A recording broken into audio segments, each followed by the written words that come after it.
The world woke up to surprising news when the army in Guinea-Bissau suddenly took control of the capital. Soldiers blocked the main roads, government buildings were surrounded, and people started whispering that this might be another coup. Many outside Africa were shocked, but inside the region, people understood that something like this had been building for a long time. Guinea-Bissau has faced political fights, corruption, and broken promises for years, so this takeover did not feel completely unexpected. What truly shocked the world was not just the military action, it was the message that came from Ibrahim Traore, a leader known for speaking openly and refusing to follow the lines drawn by powerful nations. When Traoré finally spoke, his message spread across Africa within minutes. He said that West Africa is tired of instability created by systems that never worked for the people. He explained that every time a country in the region tries to stand on its own, outside forces push them back into chaos. He didn't directly support or condemn the takeover in Guinea-Bissau, but he made it clear that Africans are no longer willing to be treated like children who need supervision. His calm but firm tone made his message even stronger, and it struck a nerve in Western capitals. He reminded the world that Africa has suffered from decades of interference, and many leaders were forced into positions not by the people, but by foreign interests. According to him, the real problem is not the army or the government.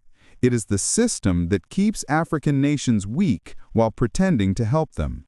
He said that until Africans control their own destiny, these crises will keep happening. His words were simple, but they carried a deep message. Africa wants to be respected, not managed. As Traoré spoke, people noticed something unusual. He was not talking like a politician trying to please anyone. He talked like a young leader who sees his continent rising, slowly but surely. He said that countries like Burkina Faso, Mali, and Niger have shown that African soldiers and African people can protect their land without waiting for approval from the West. He said that if Guinea-Bissau's army acted, then maybe it was because they felt ignored, disrespected, or unsupported by a system that benefits everyone except the citizens. Western governments reacted quickly, calling for restoring order, but Traoré's message made them uncomfortable. He reminded them that they never speak with the same speed when African civilians are suffering.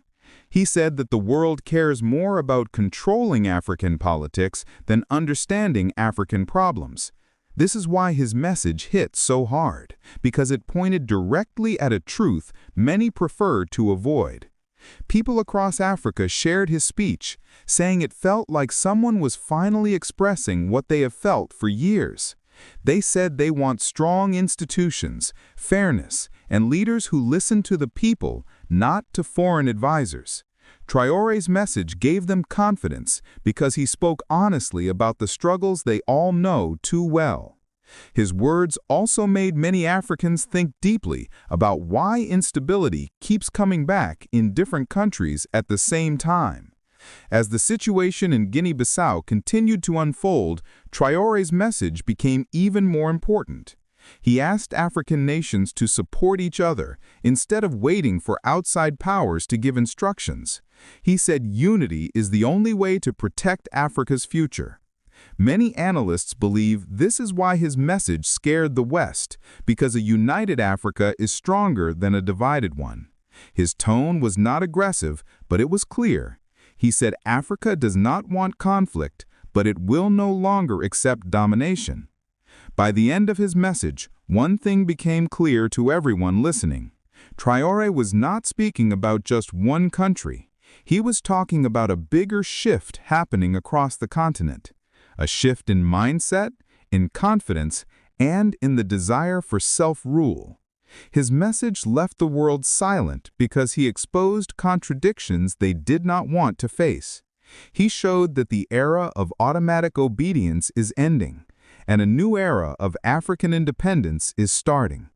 In the final moments of his speech, He called for calm in Guinea-Bissau, but also insisted that African nations must build systems that serve their own people.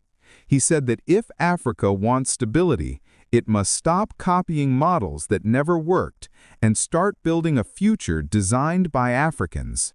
His message ended simply, but powerfully.